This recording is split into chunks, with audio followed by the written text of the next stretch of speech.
पाकिस्तान है। भारत का ये कड़ा और स्पष्ट फैसला था, बड़ी स्पष्ट रणनीति थी इसमें।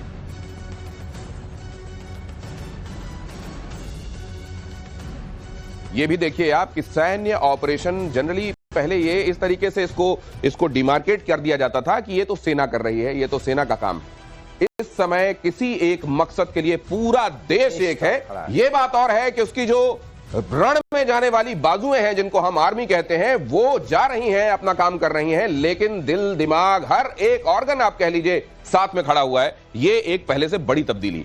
नहीं, बिल्कुल। देखिए, ओवरऑल मैं आपको बताता हूं, ओवरऑल एक थिंकिंग होती है। बात ये नहीं है यही फौज है, यही आर्मी, यही नेवी, यही एयरफोर्स। बात लीडरशिप की होती है और कोई बात नहीं है इसमें, और कोई नया नहीं हुआ दिनेश। मैं आपको बता दूं, अब एक फैसला हो चुका है। और जहां तक ये आपने देखिए, रक्षा मंत्री ने क्या बोला कि ये हमारे लोग, हाँ, हम मानते हैं। और पूछा भीड़ से वहां पे कि भाई आप मानते हो कि नहीं मानते हमारे? उन्होंने बोला हाँ सब मानते हैं। ये खुद होगा, क्यों होगा?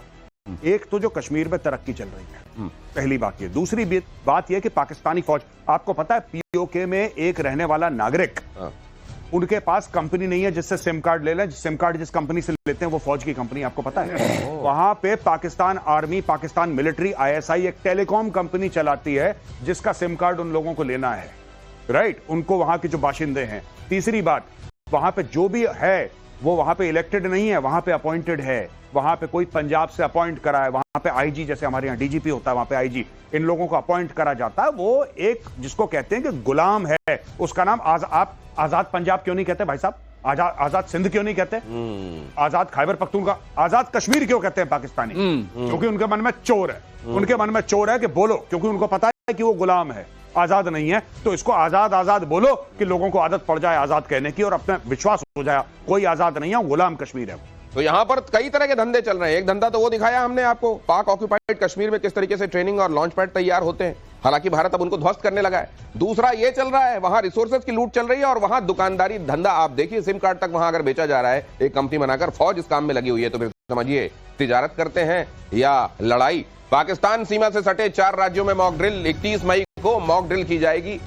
गुजरात, पंजाब, राजस्थान, जम्मू कश्मीर में ड्रिल ऑपरेशन शील्ड के तहत ये मॉक ड्रिल हो रही है। लेकिन अब हुआ ये है कि इधर तो ड्रिल होती है और उधर ड्रिल मशीन चलने लगती है उनके दिलों में।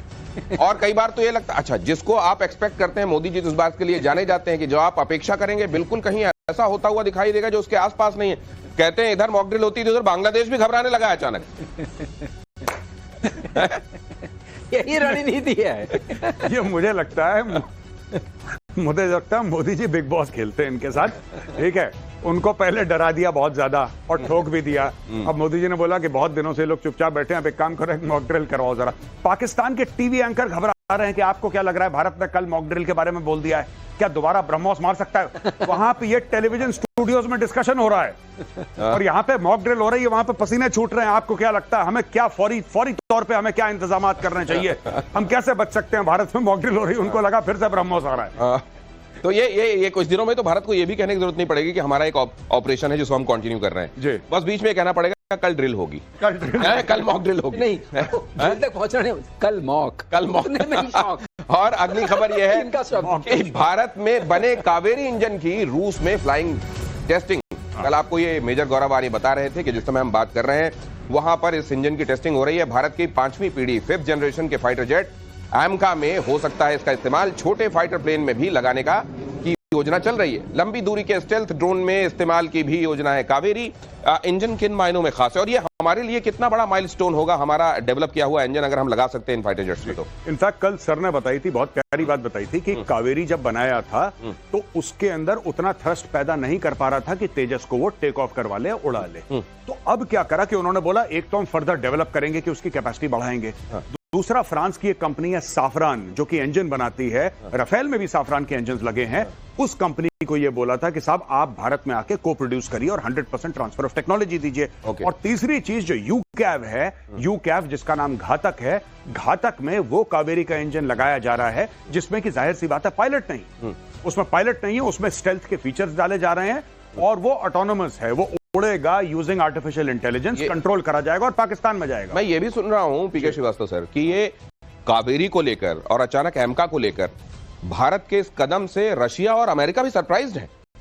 अरे सरप्राइज नहीं है उनको, ये पता था कि हम ऐसा करेंगे। अच्छा। लेकिन जिस मौके पर कर रहे हैं और जिस तेजी से कर रहे हैं और जो गति आई है उससे surprise. Speed and scale. Speed and scale. Okay. Speed and scale थोड़ा सा मैं बता दूं आपको, कावेरी जो है एक तरीके से उसने हमारे लिए इकोसिस्टम क्रिएट किया, इंजन पार्ट्स का, इंजन कंपोनेंट्स का। क्योंकि किसी एक इंजन में just to tell you there are about 3000 plus parts, वो जो कि एक इंजन में 3000 से ज्यादा पुर्जे लगते हैं। हाँ, ज्यादा ये जो हमको दिखाई दे रहा है इसमें 3000 से ज्यादा पुर्जे हैं, जो कि आप जाएंगे कम से कम 700 से 800 वेंडर के पास। अब आपके पास इकोसिस्टम आ गया है। अगर आपके पास इकोसिस्टम है तो नेक्स्ट को लाने में आपको उतनी ही आसानी होगी। इसलिए अब सैफरान ने भी हाथ बढ़ाया है, इसीलिए अब सब हाथ बढ़ा रहे हैं। क्योंकि हाथ आप बताइए किसके पास हाथ बढ़ाया जाता है? जिसके ऊपर आपको विश्वास हो, विश्वास हो और जो सही राह पर चल रहा हो और जिसके साथ शक्ति हो। करेक्ट। और यहाँ पर ये 3000 पुर्जे वाला कावेरी आपको दिखाई दे रहा है। ये कावेरी जिसको दक्षिण की गंगा भी कहा जाता है सर, ये हमारे लिए क्या आने वाले दिनों में, और मैं इस बात को अप्रिशिएट करता हूँ, आपकी तबीयत ठीक नहीं उसके बावजूद आप हमारे साथ जुड़े हुए सर, ये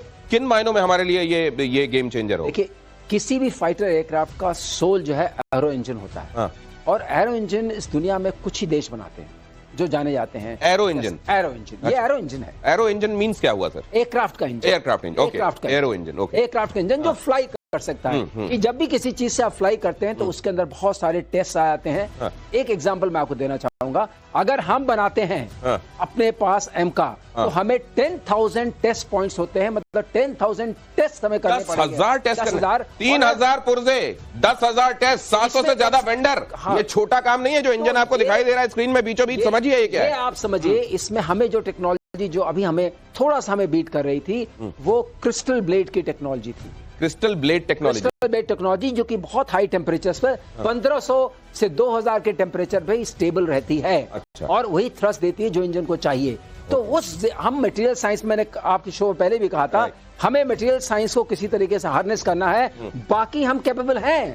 तो इसके लिए ये हमें मदद करेंगे, इन्होंने ये वादा किया है। हमारा डर जो है वो यूएस के साथ ये है कि शायद वो टेक्नोलॉजी, कोर टेक्नोलॉजी न शेयर करें। ओके। बहरहाल बदमाश है सर। ये बदमाशी तो खैर पहली बार नहीं है और हम इसके लिए तैयार भी हैं। भारत पाकिस्तान के बीच थोड़ा इधर कुछ तनाव कम जैसी स्थिति बनी और उधर विश्व युद्ध 3 की धमकी मिल गई है, वर्ल्ड वॉर 3। इस वक्त की बड़ी खबर यह है कि रशिया ने अमेरिका को वर्ल्ड वॉर 3 की धमकी दे दी है। रूस की सिक्योरिटी काउंसिल के डेप्यूटी चेयर दिमित्री मेदवेदेव ने धमकी दी है। थर्ड वर्ल्ड वॉर जैसी बुरी चीज ट्रंप समझते होंगे, मेदवेदेव ने कहा है।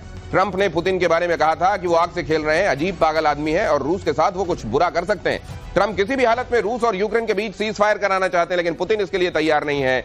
वर्ल्ड वॉर 3 उम्मीद करता हूं, मेदवेदेव ने कहा है कि अमेरिका समझता होगा। ये वील्ड वार्निंग है, क्लियर एक्सप्लिसिट वार्निंग है, क्या है ये? नहीं, बात यह है कि देखिए अब ट्रंप ने क्या करा कि शुरू में लोगों की बड़ी उम्मीद थी कि आएगा ये फैसला, और ट्रंप ने बोला भी ऐसे था कि 24 घंटे के अंदर लड़ाई खत्म कर दूंगा, 36 घंटे के अंदर 48।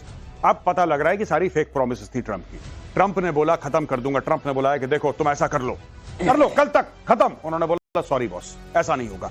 अच्छा देखो, अगर तुमने हॉस्टेजेस, उसने हमास को भी बोला, हमास ने भी इसकी बात नहीं मानी। इसने हुथियों को बोला, हुथियों ने इसी के जहाजों पे अटैक कर दिया, अमेरिकन नेवी के, यूएस नेवी के। तो बेसिकली अरे एलन मस्क अलग हो गया। हाँ, एक दिन पहले उसने कहा अच्छा टाटा बाय बाय, मैं चलता हूं, मैं जा रहा हूं। एलन मस्क ने माफी मांग ली, हाथ जोड़ लिया, भाई मेरा बस का रोग नहीं है। मतलब ये तय है कि आदमी सनकी हो गया है, ये आदमी पैदल है दिमाग से। मैं पहले डोनाल्ड ट्रंप को बड़ा ये कहता था कि हाँ बड़ा फैसला कर रहा है, और कुछ फैसले इसने अच्छे भी लिए, ऐसी बात नहीं कि सब, और मैं उन फैसलों को सपोर्ट करता हूं।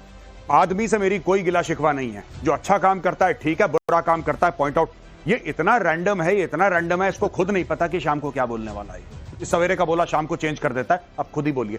ये रशिया को कहता है कि ही इज मैड, और ये सब पुतिन को बोल रहा है। पुतिन इतना खतरनाक आदमी है, इतना ज्यादा डेंजरस आदमी है पुतिन के मंत्री ने चिपका दिया इसको, पकड़ के इसको चमका दिया अच्छी तरीके से। बोला कि बेटा तू हमें बोले, वो थर्ड वर्ल्ड वॉर की जो बात कर रहा है, इसने इसको पकड़ के चमका दिया अच्छी तरीके से। यार you can't say these things against the Russian president. ऐसा थोड़ा ना आप रशियन पुतिन के बारे में कुछ बोल दोगे, और अगर है तो put your money where your mouth is. अच्छा, ये यूक्रेन को पैसा नहीं देना चाहता भाई, यूक्रेन को कहता है तू मत लड़,